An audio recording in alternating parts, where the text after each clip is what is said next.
saya sharing kepada ibu dan bapak-bapak, saya ingin bertanya terlebih dahulu, pada saat virus corona masuk di negara Indonesia, apa sih dampak yang ibu-ibu dan bapak-bapak rasakan gitu pada saat itu? Karena kan di berita tuh banyak tuh corona itu virus yang mematikan gitu, corona itu virus yang berbahaya, dan gejala-gejalanya pun kan seperti yang sudah kita rasakan di kehidupan sehari-hari, seperti demam, flu, dan hilang indera penciuman gitu. Apa sih yang ibu rasakan gitu, dan bapak-bapak gitu? Baik, kan kita sudah dengar nih keluhan dari ibu dan bapak-bapak apa yang dirasakan pada saat virus corona itu masuk ke Indonesia. Nah, jadi begini, virus corona itu atau COVID-19 saat ini menjadi pandemi hampir seluruh negara di dunia. Wabah pandemi ini memiliki dampak negatif pada kesehatan fisik dan psikologis individu maupun masyarakat. Mengutip salah satu dari hasil kaji survei ketahanan keluarga di pada masa pandemi yang dilakukan oleh Institut Pertanian Bogor atau IPB, yaitu dari sebanyak 66% responden perempuan yang sudah menikah menunjukkan bahwa gangguan psikologis yang paling banyak dialami adalah mudah cemas dan gelisah, itu tuh sebanyak 50,6%. Mudah sedih itu sekitar 46,9%, dan sulit berkonsentrasi itu sekitar 35,5%. Itu menurut Sunarti tahun 2020. Nah, situasi yang sedemikian kompleks dan penuh tekanan secara psikologis dari setiap kelompok usia yang membutuhkan perhatian dan penanganan yang cepat, sehingga tidak menjadi gangguan jiwa yang terus menerus gitu, yang lebih serius gitu, atau ruang gerak yang terbatas dan minimnya interaksi dengan teman sebaya selama masa pandemi itu kan dapat berpengaruh terhadap kesehatan jiwa mereka. Pandemi COVID-19 ini tidak hanya berpengaruh pada kesehatan fisik saja, tetapi juga berpengaruh kepada kesehatan mental seseorang.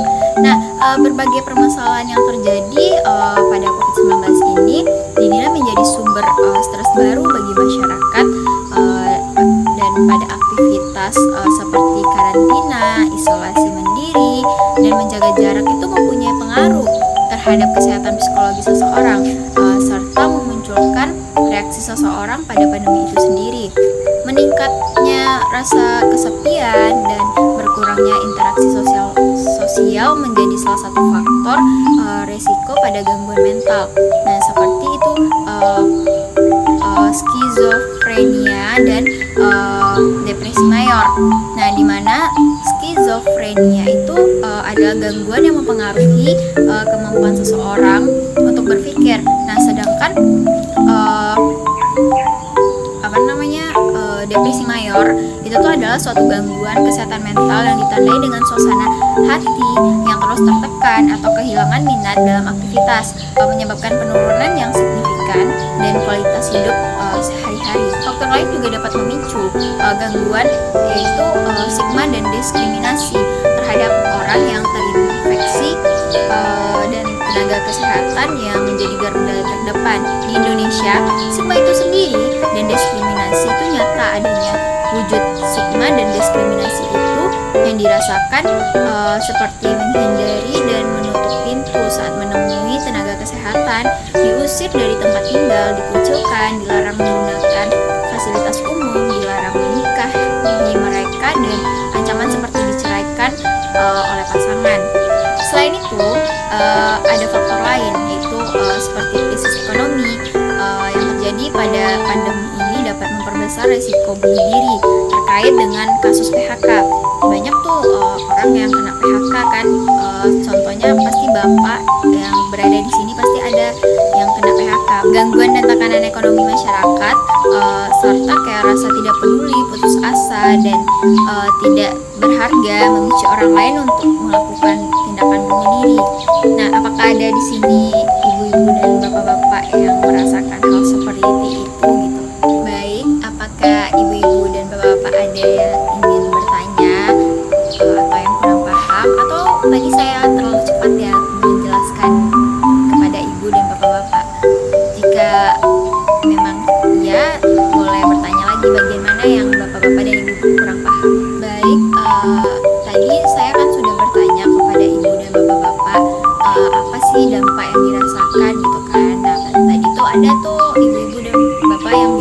rasa cemas, takut keluar rumah gitu kan, nanti takut bergejala gitu kan, nanti takut kena orang rumah gitu kan, ada rasa takut, cemas, dan itu membuat ibu-ibu dan bapak-bapak tentunya stres kan dengan begitu gitu. Nah, pada dasarnya tuh semua gangguan kesehatan mental itu diawali oleh perasaan cemas. Itu memang benar adanya gitu kan.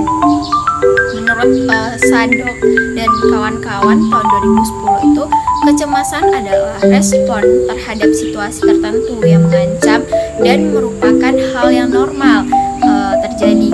Kecemasan itu diawali dari adanya situasi yang mengancam. Nah, seperti itu virus corona itu kan yang berbahaya atau stresor. Nah, pada tingkatan tertentu, kecemasan dapat menjadikan seseorang lebih waspada terhadap suatu ancaman, karena jika ancaman tersebut dinilai tidak membahayakan, maka seseorang tidak akan melakukan pertahanan dirinya. Nah, baik, ini ada sedikit video. Stres dan overthinking, otak lo tuh kan ibaratnya lagi tegang ya, karena ada di bawah tekanan.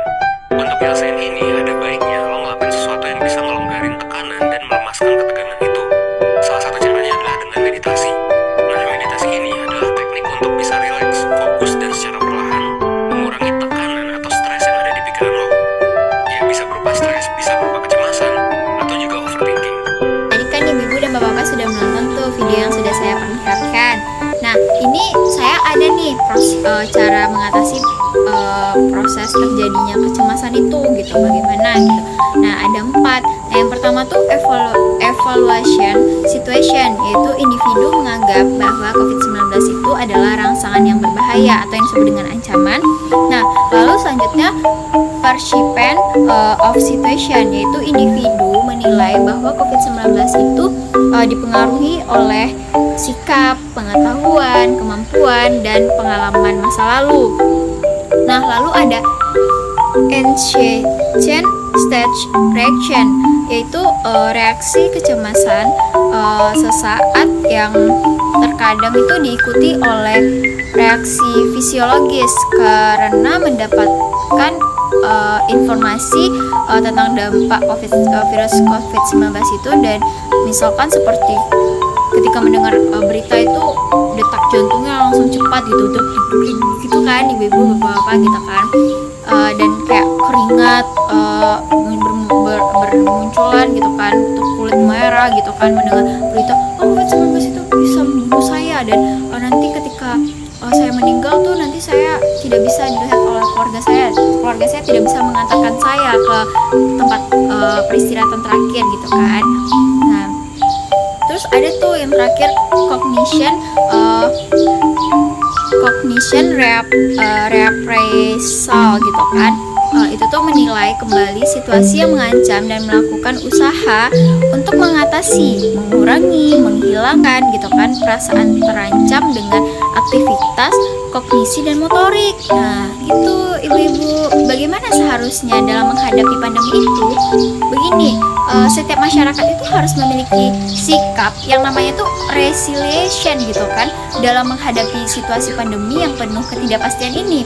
Nah, sikap resilience itu adalah sikap seseorang dalam menghadapi kesulitan kehidupan yang terlihat ketika seseorang menghadapi situasi sulit itu, sehingga memaksanya untuk mengatasinya dan beradaptasi dengan itu gitu kan. Sikap ini tuh akan memberikan berbagai pengalaman baru kepada masyarakat terkait dengan keterampilan hidup seperti berkomunikasi gitu kan, sikap realistis dalam merencanakan hidup, serta kemampuan memilih jalan yang tepat bagi hidupnya. Situasi pandemi saat ini itu situasi yang sangat sulit bagi kita semua gitu kan, sehingga realization sangat diperlukan. Nah, apabila masyarakat memiliki sikap tersebut, maka masyarakat tersebut dapat menjadikan situasi sulit itu dalam kehidupan sebagai sarana mengembangkan dirinya untuk menjadi lebih baik lagi gitu.